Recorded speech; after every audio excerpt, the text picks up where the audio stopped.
You're listening to Dodge Movie Podcast. Your hosts are Christy and Mike Dodge, the founders of Dodge Media Productions. We produce films and podcasts, so this is a podcast about films. Join them as they share their passion for filmmaking. All right, welcome back, everybody. We're talking about Wild Mountain Thyme today in this month of all things Irish movies. Wild Mountain Thyme was written by John Patrick Shanley, who also wrote another one of our favorites, Joe versus a Volcano. He wrote Moonstruck, Doubt, and Congo. A little bit different there. Congo had more monkeys in it than this one. Yeah, many more. It stars Emily Blunt, Jaime Dornan, Jon Hamm, and Christopher Walken. And I'll admit, it was tough to not see Christopher Walken doing an Irish accent. Christopher Walken was playing Christopher Walken in this one. He's not really known for his Irish roles. This film came out last December in 2020, and it is filmed entirely in Ireland in the county of Mayo, Crossmolina in the county of Mayo on the northwest portion of Ireland near the River Deal. Maybe should have been sponsored by Hellman's or Best Food. What I love about European countries is it's the river deal, where here it's like the Willamette River. I may have to start saying the River Willamette, see if it catches on. The River Columbia. I love it. Okay, so back to work. This film has the same cinematographer as JPS, as I'll call him, used in Joe versus a Volcano. So I think that that's kind of fun that we tend to stick with crew we've worked with before. And I know that happens in Hollywood. And so obviously this is another example of that. So the tagline for this film is called There's Nothing More Dangerous Than an Irish Woman in Love. And that Irish woman is played by Emily Blunt. She plays Rosemary Muldoon, a headstrong farmer who has her heart set on winning her neighbor Anthony, or Antony. I should never do accents. Anthony Riley is her love. And the problem is Anthony is played by Jaime Dornan, is pretty oblivious to her admirations, and his intent is to inherit his family's land. And for whatever reason that I could never really figure out, is Christopher Walken plays his dad and is not intending on giving it to his only son, but instead his American nephew played by Jon Hamm.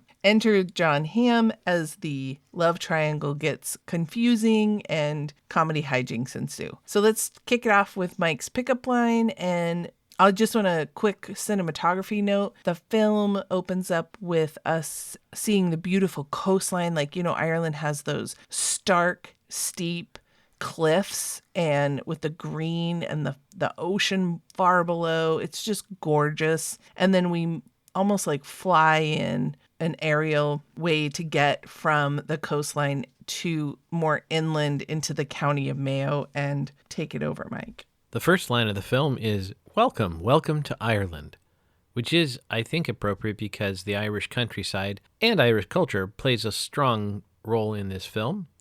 And certainly when you're shooting Ireland, I think you have to jack that saturation up, get a lot of green in there. I noticed, too, that oftentimes they were filming outside, and so the sun acted as the hair light. And also, when you're filming outside, you can't necessarily, I guess you could use what's called a bounce board. It's usually like a white or reflective board to fill in the other side, but I noticed they didn't choose to. So one half of their face would be well lit with the sun, which is what would happen. And then the other half of their face had some shadow on it, which in art, as all my art buffs listening know, is called chiaroscuro. Certainly that helps to establish a bit more mood, but obviously shooting in Ireland gives you some cloudy days as well. Mother Nature's softbox gives gorgeous lighting to people. Yes, and we definitely encountered some rainy days in this film as well. Which is interesting because shooting outside with rain in the daytime is not so common in Hollywood. And you'll notice that there are people obviously wearing clothes, and I thought of the poor costume department trying to keep clothes looking reasonably wet relative to where they are in the script. I felt like they weren't even trying to kind of pretend like it wasn't raining. I mean, it was almost like they embraced it. People were wearing trench coats, and at the beginning of the film, when we kind of meet Emily Blunt's character, she's standing outside smoking a cigarette, and she's not under a covering or holding an umbrella. She's just standing out in the rain. Reminds me of that line from Braveheart. The rain's coming almost straight down. Right. What else did you like about the cinematography of this beautiful film? Well, one thing that I noticed was the cinematographer gave Emily Blunt gorgeous lighting in the restaurant scene, which kind of makes sense, right? Leads of the film tend to get better lighting. And I also have a note here that there is a lot of fog machine used. And I'll be honest, I forget where that was. I'm thinking a lot of it was, in fact, outdoors or in some of those small houses. So I'm not sure why I made that note. I could think possibly the opening scene when they're in Anthony's kitchen. They've just left, I believe it was the funeral of Rosemary's father. And Anthony and Christopher Walken bring Rosemary's mother in, and they're trying to stoke the fire. And so I think that kind of gave to some natural kind of smoke in the air. But yeah, I worked on a film a few years ago, and I was shocked how much they used the fog machine to create kind of a hazy look. That kitchen set was interesting because it was yellow on yellow on yellow on yellow. I'm curious if that was at some point in Irish interior decoration a common thing. Yeah, I have noted later to talk about when we talk about sets that there was a common thread about the color yellow. So I don't know if we want to jump that to the front here and talk about it. Sure, I did notice that there was all that yellow there, and then in Rosemary's house, it was blue on blue on blue. Yeah, I wrote down that the theme of yellow ran throughout the film. Early on, when a young Anthony is putting his nose into, I believe what was a lily, and he gets the orange pollen on his nose, and he's made fun of for it. Later in the film, when they're grown-ups, Rosemary leaves him a stew in like a yellow crock pot kind of thing, and her kitchen was blue and yellow, and then his house was pretty much dreary except for that yellow kitchen that, you're right, was yellow on yellow on yellow. And honeybees come back at a certain point in the film, so there's the honey yellowish color. Yeah. And I loved, like I said, his house was dreary, and hers was this beautiful white house with these bright red shutters and door. And then, like you said, the inside of her house had a lot of color. We may talk about this a little bit more in writing, but I felt like she was almost like out of place, and the dreariness of some of the rainy days in Ireland, she was trying to escape that dreariness and kind of bring in her life a lot of color. Since we've watched a few Irish movies recently, I've noticed a recurring trend of red doors, painted the jamb and the door itself red. And so I'm curious if that's actually a thing in Ireland, because I know, for example, in some places in Sweden, red is a common color, or is that just because it complements the green of the terrain so much that the production people like to paint the doors red? Mm-hmm. Yeah, it was beautiful. It was highlighted also because a couple times throughout the film, she would go out and close the shutters if a storm was coming or open them. So it wasn't just kind of in the background. Our attention was brought to it by her making the motion of opening and shutting the shutters. And I do notice that the storms come up again a couple of times throughout the film, and you could almost say that they're a writing device for where they come out in the actual film itself, in the story. Well, that takes us into writing. Do you want to talk about some of the writing that you observed in the film? Well, the first thing I have to say is the writing did its job probably because I was pretty emotionally invested in what was going to happen with those two characters by the end. I will admit it, my IMDb rating was hanging in the balance based on the outcome, and that might be a bit of a spoiler for those of you who know how I like movies to end. So early on, we really don't know what's going on. I really liked how it brought us into the middle of the story. There really was no explanation for why there was this triangular piece of land that she owned between two different gates and two different kind of pastures or what have you for horses and sheep. And that turns out to be kind of a plot point, but I liked how that was not originally spelled out for us. There's no exposition where somebody in the first 30 seconds describes what's going on. So that was good. It brought us into that. We didn't really know what was happening with these characters, but we could early on see, independent of the flashback, I'm not exactly sure where that occurs, that there was this pining from Emily Blunt's character. And so that obviously kind of set up for us that that was a narrative question that had to be answered, but there was also, in my opinion, a look at kind of this rural Irish life And so the dialogue I thought was really colorful. I really liked some of the lines, like the cracked ones never get sick. But probably one of my favorite was, "You're a gobshite fraud." That sounded really Irish to my non-Irish ear. I also liked how they referred to it as good walking weather. Right. And they described Ireland as it's a terrible place for a decent person, which I thought sounds very Irish to me for some reason. While we're on it, I wrote down, I can't remember if she asked him or he asked her, but it was at the end there when he comes over to her home to propose, and it's a great scene because they're kind of running around and they're screaming at each other. And I think he asks her, she says something to allude that she doesn't want to keep on living. And he says, "Do you think of suicide often?" And she says, "I think of little else." I wrote that down too. It was a great line, but a slightly more optimistic line, but a line that I love and I'm probably just going to steal and reuse over and over again. She says, "Have you ever wondered what I wear when I wear less?" Ooh. Well, that's pretty sexy time there from Emily Blunt. Yeah, she was sending she was trying to send so many messages to poor Anthony, and he was not catching on. I watched an interview with John Patrick Shanley, and he said that he flipped kind of she is the stereotypical kind of has more of the masculine, I guess, a masculine energy and traits. I mean, she smoked her dad's pipe. Yeah. And that he was more kind of the flibbity gibbet that, which is similar to what you did to your characters in Second Story.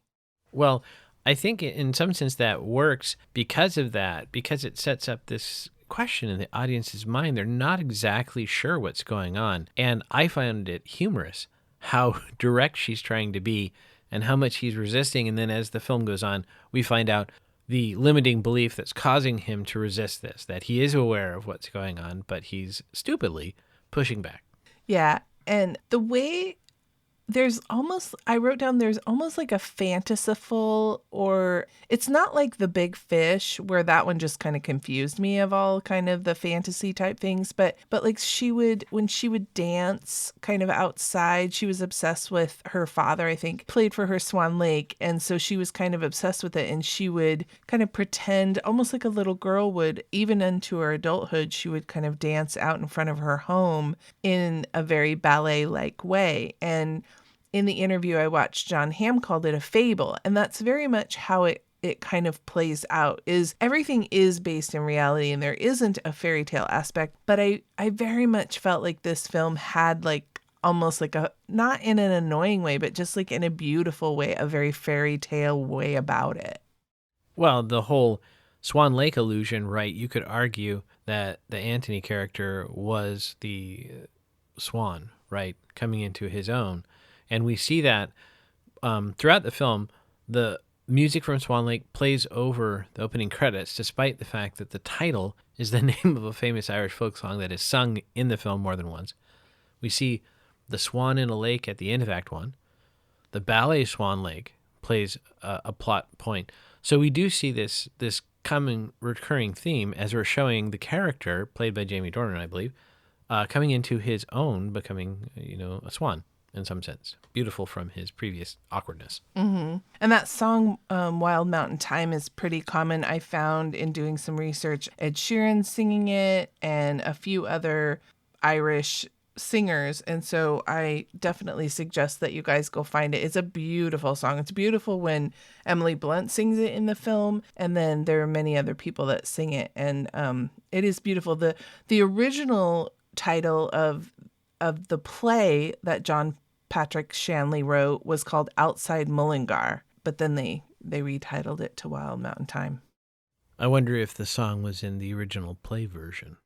Oh, that's a good question. I'm sure the scene where she's singing in the pub is, but yeah, that's a good question. I do not have the answer to. I alluded to earlier that not understanding why Christopher Walken's character as Antony's father, why wouldn't he just naturally leave the land to his son?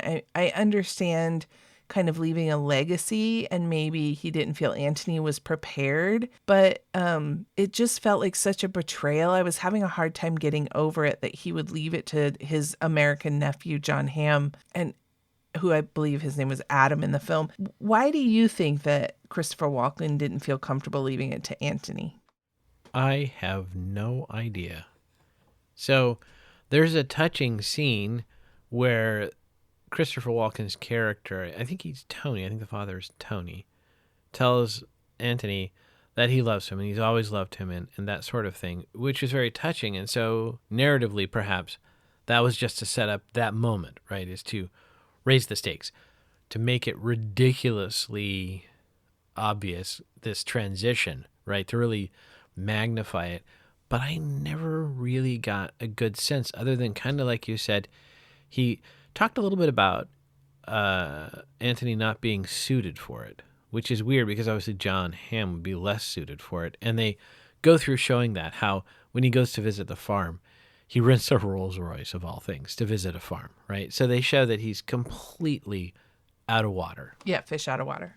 So besides the editing and, just them capturing the beautiful countryside and driving down the road, and there were aerial shots that I believe were used more than once. What did you think about some of the editing choices for this film? Well, there was a really nice dissolve between one of those aerial, perhaps drone shots, and then dissolving into this moving shot down a tree-lined lane right at the beginning of the film. I thought that worked well. I also thought it was an interesting choice to go MOS for Aoife's demise, right? That whole scene where Rosemary's mother, we find out that she passes away, but it's all done without sound, without dialogue, that is. Yes, we will have to cover that on one of our film technique posts that we do, because that is often used in narrative, and I think it's used effectively, especially if there is bad news kind of going on, because I think it's one of those times in film that we can almost, our imagination can infuse and imbue deeper emotion than if you left the dialogue in. Similar to, I think, how you can make something more frightening by having the frightening thing off screen and just show the reaction. This kind of adds a bit of distance, but we also get a sense of that loss, because when you experience that loss, things can be, there's a sense of distance or of tunnel or what have you. So I think it works effectively in this case. It did. I liked it. I mean, not liked it, but appreciated. Well, we weren't happy the character I appreciated was the choice. I noticed that most everyone had dark clothing, except, and even Emily Blunt's character, Rosemary, when she was kind of going out, like working, she wore dark clothing, but there were times when she was feeling kind of flirty or happy, she would have red or turquoise. I saw that as a common color for her character. And then there was the bit where Adam gives Anthony a white overcoat, which is hilarious for anybody who lives on a farm. And when he wore it, it almost looked like he was wearing his dad's coat, which I'm sure Adam kind of bought an extra large coat, just so that he looked ridiculous. Right. And strangely enough, it also called back to me to some of the Westerns, the big overcoats that seem to be pale that people would wear. And I didn't know if that was coincidental or intentional. So a little bit of trivia. The Irish press expressed shock and disappointment in the horrible Irish accents in this film prior to its release. The only one that bumped me, like I said, was Christopher Walken's Irish accent. Well, I do have to ask the question, though, of whether they were all out of actors in Ireland. I mean, it's a film filmed in Ireland about Irish people. Seems like that would be kind of a natural thing. Now, you might say Emily Blunt had some star power, and this is, I believe they sold this to Netflix, so it could have been that was part of it, is we want to get eyeballs on it. So maybe. But yeah, Christopher Walken especially, he has such a distinctive non-Irish voice. I thought that was an interesting choice. Not that he did a bad job, but it would be like, to me, casting Samuel L. Jackson. He brings so much with that character just by who he is, what he's known for. It was, in some sense, an interesting acting choice. Yeah. It wasn't sold to Netflix. It actually released, I think, had we not been in the middle of a pandemic, it would have released, because they released it in a few theaters. And of course, I'll go into the numbers a little bit later. No, it was available. I think we watched it through Apple TV. So I think it was just kind of a not wide release, but, like a weird release, like all movies are released here in the pandemic. Well, in that case, that supports casting Emily Blunt to put butts in seats. Yeah, Right. absolutely. And unfortunately, we see this a lot in Hollywood, that there is a better actor, or I guess a more appropriate actress, but it is show business. And that's something that was driven home to all of us film students, is kind of hate the player, don't hate the game, or the other way around. It's hate the game, don't hate the player, but I like it. Right. And in that, it is a business. And so unfortunately, they're not always going to make the most perfect artistic choice because, like you said, butts and seats. They need to sell tickets. They need to get word of mouth. They need to get people to come. And unfortunately, people won't come for 3 Irish actors we've never heard of, but they will come for Emily Blunt and Jaime Dornan to see what does Mr. Grey do in this film.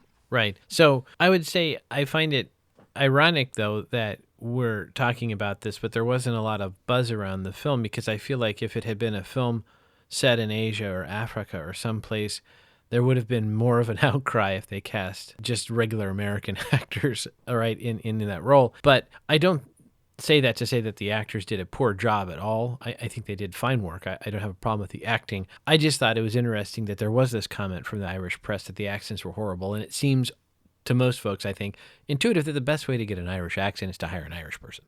I agree. I think that, I'm a big Emily Blunt fan, and so I enjoyed watching her in this role. Jon Hamm played a delightful, what's the Snedley Duell? He actually did a great job. He wasn't really hateful as a character. I just didn't want him to end up with Rosemary. Right. You don't want him, even though, yeah, you're right. Even though he wasn't too nasty, you just knew that they weren't meant for one another, that her and Antony needed to be together. And so you were rooting for that pairing. Right. But I think it worked because Hamm is so attractive on screen and he's just so charming that at a certain level, he is that threat to their relationship, because you look at him there and he's smiling and flirting and you think, well, gosh, he's totally going to get the girl. Yeah. How about a driving review, Mike? How much driving was in this film? There wasn't a whole lot of driving. It had some interesting vehicular choices. As I mentioned, the Adam character decides to rent a silver Rolls Royce to visit the farm. So, interesting bit of trivia. I went to university with a fellow who swore and demonstrated that a Mercedes four-door sedan was an off-road vehicle. I'm still not sure that's the best choice, but I guess you've got enough money. And I have to report that one Land Rover was in fact harmed in the making of this film. It was painted appropriately British racing green, so that part was, I think, fairly accurate, and it was painful to watch the poor thing. Most of the actual driving was pretty good, hands at 10 and 2, eyes on the road. They did pretty well, except for the part where the Land Rover was harmed. How about a smoochie count? Smoochy, smoochy, smoochy. Do we get the payoff of Rosemary and Antony kissing in the end? Yeah, an hour and 30 minutes in. So there you have it. Yeah, almost near the end at 1:42 for this film. Yeah, so I had one interesting thing and one point of order. The interesting thing is, on IMDb, if you go check, the people in the pub band are listed, and one of them is listed as Dana Delaney, the actress from Out of Eden. And I'm guessing that's actually another Irish person with the same name, not that actress. I didn't see her in there playing the hurdy-gurdy or anything. I was going to say, it sounds like a very common Irish name. I think there's more than one. And not to be nitpicky, but at one point, Aoife says that they have to take her home before her pacemaker runs out. And modern pacemakers don't have rechargeable or replaceable batteries. That's not how they work. They are intended to last for at least 10 years, and then there's something called elective replacement, where they just replace the whole unit. So, tiny point of order, most people maybe didn't know that, but if you have a pacemaker, you would. Thank you for that, Mike. Thank you for clearing that up for all of us. How about head trauma? Was there any head trauma in this one? I don't recall any head trauma. There was bonnet trauma for that Land Rover, though. Okay. So we'll go to the numbers. The budget for this was $5.5 million, which makes sense with that cast and being an on-location shoot. It was shot entirely in Ireland, except for a couple quick scenes in New York City. And so unfortunately for this film, domestically, it only made $213,000. and worldwide 489,000. So sadly, this is a loss, but I think, like I said, during a pandemic, I don't think any of the studios expected that. I think it would have done better had it been able to release, in theaters everywhere.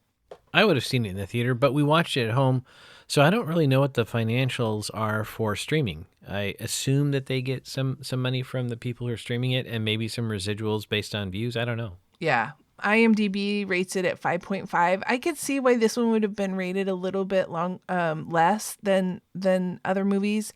I rewatched the trailer yesterday in preparation for this episode recording, and I was like, oh, this is a really sweet movie. So I think I would have kind of rated it maybe the 7, probably a solid 7. And I think after rewatching the trailer, I'd give it an 8.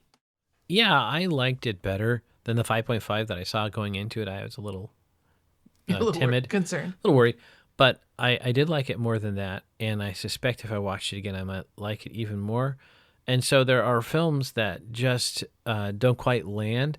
And this one is a little bit different than average. It's not a romantic comedy. It's not a comedy. It's maybe a drama, but it kind of does its own thing, which I like. But I could also see how people might not respond to it because they're not exactly sure what to do with it.